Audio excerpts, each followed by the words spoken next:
Bonsoir à tous, bienvenue de nouveau sur la chaîne de l'Examen Crypto. Nous sommes toujours le dimanche 1er juin 2025. Actuellement, il est 20 heures. On va faire un flash spécial à quelques heures de la clôture hebdomadaire. On va voir ensemble que ce qu'on s'est dit ce matin a pu se valider et on va peut-être avoir une clôture intéressante. Bref, on s'installe et on démarre cette vidéo. Bien évidemment, je rappelle à tout le monde que tout ce que je vais dire n'est en aucun cas un conseil financier. C'est à vous de faire vos propres recherches. Et n'oubliez pas que le trading de crypto comporte des risques de perte partielle ou majeure. Alors avant de rentrer dans l'analyse technique, je veux déjà démarrer par le calendrier de la semaine prochaine qui va être quand même très chargé. Il faut savoir que dès demain 19 h, on aura un discours de Powell, donc ce sera intéressant à surveiller. Et puis on aura quand même tout un calendrier assez intéressant avec le taux de chômage vendredi, enfin bref, plein de choses du côté de la macroéconomie. Bon, on reviendra dessus un peu plus en détail demain matin. Là, c'était juste pour vous en parler rapidement, mais vous le savez, en général, c'est dans mes vidéos du matin à 8 h où j'analyse vraiment les news plus en détail. Mais quand même, on va avoir un calendrier très chargé. Attention, ça risque de bouger pas mal. Alors, nous, du côté de notre Bitcoin, souvenez-vous ce qu'on s'était dit ce matin.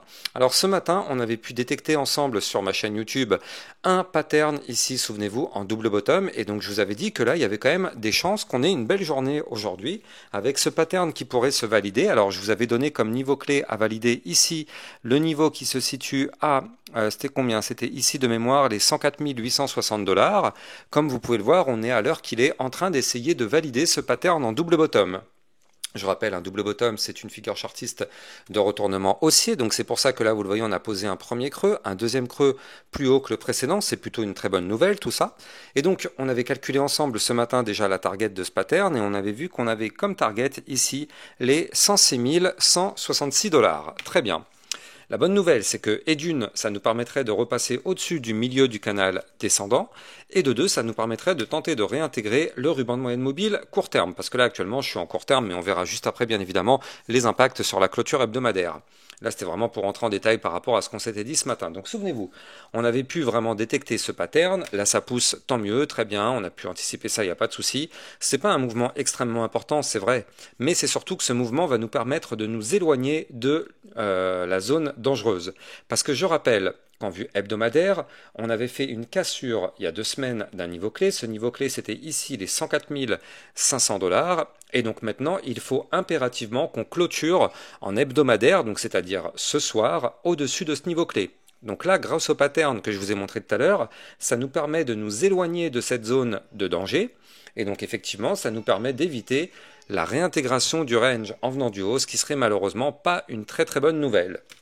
Je rappelle effectivement qu'on avait pu détecter pour du très long terme une grosse divergence baissière avec un graphique qui monte mais un RSI qui descend. Donc sur du très long terme, on a une gigantesque divergence baissière. Alors ce matin, il y a une personne qui m'a mis en commentaire, oui mais il n'y a que des news bullish, BlackRock et compagnie, pourquoi tu parles de divergence baissière? Alors juste pour donner plus de détails par rapport à ça, c'est pas parce qu'on a une divergence qu'elle va impérativement se valider.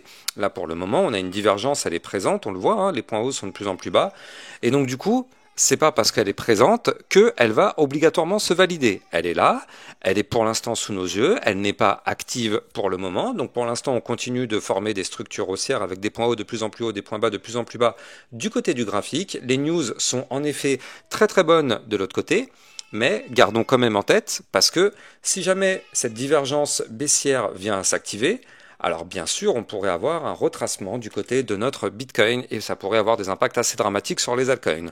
Donc pour l'instant, pas de panique, cette divergence n'est pas validée, elle est là, elle est présente, mais elle n'est pas menaçante pour le moment. Par contre, ça commencera à devenir assez délicat si déjà on commence à faire des clôtures à l'intérieur du range, comme je vous en ai parlé, et surtout si on break ce range par le bas, donc si on casse les 91 098 $, alors là, effectivement, il faudra se poser des questions parce que ça pourrait être effectivement très délicat et ce serait à s'y méprendre un petit peu un copier-coller de ce qu'on avait pu avoir sur le précédent bull run 2021. Souvenez-vous, on avait fait une partie en double, regardez ça, une première partie haussière derrière retracement, une deuxième partie un peu plus haute que le précédent. Eh bien, c'est exactement ce qu'on pourrait avoir, une première poussée haussière, une partie plus haute que la précédente, et boum, on valide la divergence baissière, on s'effondre. Donc, c'est pas le scénario que pour l'instant je mets sur la table, mais je vous en parle juste tout simplement, histoire de se dire qu'elle est là, on ne peut pas la nier, on ne va pas faire les autruches, elle est là, elle est sous nos yeux, elle existe. Maintenant, elle n'est pas forcément obligée de se valider, donc pour l'instant, pas de panique. Si ça se valide, bien évidemment, sur ma chaîne YouTube, vous serez au bon endroit pour avoir l'information. Mais pour le moment, je vous en parle juste, histoire qu'on l'ait dans un creux de notre tête. Mais pour le moment, je le dis et je le rappelle, la situation n'est pas du tout problématique. Les points hauts continuent d'être de plus en plus hauts, les points bas aussi. Pour l'instant, c'est pas mal du tout. Et puis, on est même en train d'essayer de faire une clôture hebdomadaire très très jolie au-dessus du range. Donc là, effectivement, pour l'instant, en réalité, pas de panique. Même si on a cette divergence, pour le moment, je tiens à être rassurant. Pas de panique pour le moment. Voilà, c'est clair, c'est net, c'est précis. Donc, pour toutes les personnes qui me disent que cette divergence, blablabla, non. Les choses ont été remises au carré, cette divergence est là, mais elle n'est pas activée. Pour le moment, elle n'est pas menaçante. Parfait. Ceci étant dit, donc là, si on arrive à faire cette clôture hebdomadaire au-dessus du haut du range, alors dans ce cas-là, vous l'avez compris, on reste toujours sur une belle structure intéressante avec un magnifique pullback. Et vu que on rebondit sur le niveau clé qu'on avait breaké, on pourrait même envisager un retour semaine prochaine aux 107 190, 107 872 et pourquoi pas revenir de nouveau, retester la fameuse ligne de tendance haussière historique long terme. Je rappelle que cette ligne qui est ici, c'est la ligne historique conçue depuis 2017 qu'on n'a strictement jamais réussi à breaker. Pour l'instant, c'est toujours le cas. Eh bien, on pourrait revenir la rechercher à partir du moment où on fait une belle clôture au-dessus du haut de range. Effectivement, ça veut dire qu'on rebondit. Et donc, si on valide le rebond, bien sûr, c'est pour reprendre de la force. Donc, c'est pour ça qu'il va falloir surveiller ça. Et on verra bien déjà si on arrive à récupérer les résistances. Mais ce serait déjà une clôture encourageante. En tout cas, il est clair et net qu'il vaut mieux clôturer au-dessus du haut du range plutôt que sous ce haut de range. Je rappelle, mais quand on réintègre un range en venant du haut, la théorie voudrait qu'on aille chercher le bas du range. Alors bien sûr, en cours de route, on a pas mal de supports, je vais vous les donner. 103 519, 101 508, 99 000, 100 000, 98 018, 96 335, 80 combien c'est ça? 94 419, 93 477 et les fameux 92 092 et le bas du range à 91 090 dollars. Donc ça, ce sont les zones de support à aller chercher en cas de réintégration. Alors, ça ne veut pas dire qu'on va aller chercher obligatoirement le bas du range, mais une des zones de support que je vous ai données pourrait effectivement permettre d'avoir le rebond. Mais pour l'instant, ça c'est le cas de figure plutôt pessimiste en cas de réintégration par le haut. Mais pour l'instant, vu qu'on ne réintègre pas, j'ai envie de dire, tout va bien pour le moment sur notre Bitcoin. Et même en vue jour, donc là tout à l'heure on a vu la vision long terme, là on est repassé en vision moyen terme, et bien regardez ce qu'on essaye de faire en vue jour. Souvenez-vous, ici on avait breaké le canal ascendant, donc ça on le savait sur ma chaîne YouTube, on avait détecté effectivement le top, on savait qu'on allait retracer, et donc regardez ça. Là, on a chuté, on a réintégré un niveau clé, et bien on essaye de breaker actuellement ici les 105 095. Je rappelle que c'est un niveau clé parce que c'est un niveau clé qui correspondait au range qu'on avait formé entre le 8 mai et le 18 mai. Et donc du coup, derrière, on a réintégré, on a trouvé rebond parfait sur le bottom dont je vous avais parlé, les 103 519. Et pour l'instant, on se rend compte que ça sert vraiment de bottom, en tout cas temporairement. Et donc là, on est à deux doigts de tenter la cassure du range par le haut. Donc c'est pour ça. Je vous ai montré tout à l'heure en début de vidéo le fameux double bottom. On n'a pas encore été chercher la target. N'oublions pas, sa target, elle est à 106 166 dollars. Et donc justement, si on va chercher cette target, ça nous permettrait de faire quelque chose d'intéressant. Mais avant de continuer, je rappelle bien sûr que si vous voulez recevoir toutes les news et toutes les actualités, ça se passe sur mon Twitter officiel. Le lien est en description de vidéo. Et je rappelle que si vous voulez recevoir des belles opportunités, ça se passe dans le club et les vidéos privées avec aussi le Lexa Spotlight et le club Lexa Rocket. Donc tout ça, ça se passe en description de vidéo. Vous avez les liens bien sûr en description. Ça vous permet d'avoir des très très belles opportunités par rapport aux crypto-monnaies. Donc n'hésitez pas à venir rejoindre les vidéos privées. Allez, on continue. Donc nous, du côté de notre Bitcoin, vous le voyez, là, si on va chercher ces 106 166 dollars, ça veut dire qu'on arriverait à casser ici le range par le haut, parce qu'on ferait une clôture potentiellement, ou du moins on pourrait aller chercher cette zone-là.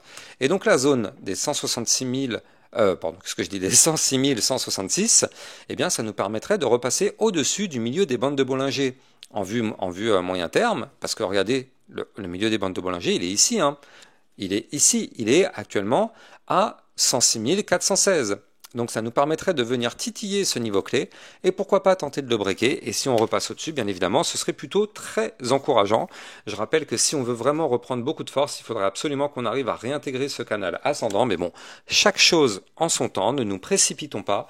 Pour l'instant, on va voir où va se passer la clôture hebdomadaire. Si on a une belle clôture, ça nous permettrait d'avoir des choses très intéressantes la semaine prochaine. Si par contre on clôture à l'intérieur du range, forcément ce serait un petit peu moins encourageant, mais il n'y a pas de problème de toute façon. Pour l'instant, on est en train de travailler certains niveaux clés, on croise les doigts pour qu'on les break. Avant de continuer, je rappelle que vous pouvez trader toutes les crypto-monnaies en utilisant mon lien de parrainage Binance en description de vidéo. Ça vous permet d'obtenir un bonus de 10% à vie sur vos frais de trading et surtout ça vous permet de trader sur une plateforme enregistrée PSAN auprès de l'AMF. N'hésitez pas, vous avez le lien en description de cette vidéo. Donc là, effectivement, du côté de notre Bitcoin, on est vraiment à deux doigts. On est vraiment à deux doigts. Je rappelle que la clôture, elle est à 2 heures du matin. Elle est à 2 heures du matin, la clôture. En tout cas, heure française. Donc là, si à 2 heures du matin, on arrive à clôturer au-dessus déjà du haut du range hebdomadaire, donc je redonne le niveau clé, c'était les 104 500 $, ce serait déjà très très bien. Et si en plus de ça, on arrive à former et valider le double bottom pour aller chercher sa target et qu'on arrive à récupérer le milieu des bandes de Bollinger à 106 500 $, ce serait encore plus encourageant et ça voudrait dire que potentiellement la semaine prochaine, on pourrait reprendre la direction des 107 000 $ et pourquoi pas tenter de nouveau une fameuse percée, je le rappelle, de la ligne de tendance haussière très long terme. D'ailleurs, regardez, vous allez mieux la voir ici. Voilà. On la retrouve parfaitement ici, cette ligne de tendance haussière très long terme. On la suit depuis vraiment très très très longtemps. Regardez ça, à chaque fois qu'on l'a touchée, on a systématiquement été malheureusement rejeté. Donc on espère vraiment qu'on va cette fois-ci arriver à pousser encore et tenter de la breaker, ce qui serait vraiment incroyable. Mais bon, encore une fois, ne nous enflamme pas trop, chaque chose en son temps, on va passer la soirée tranquillement et puis on verra tout ça demain matin à 8 h avec toute la partie des news et la macroéconomie sur ma chaîne YouTube. Excellente soirée à vous, à plus tard, ciao ciao. Bitcoin, Ethereum, you know the drill. Lost it all but came back with the skill.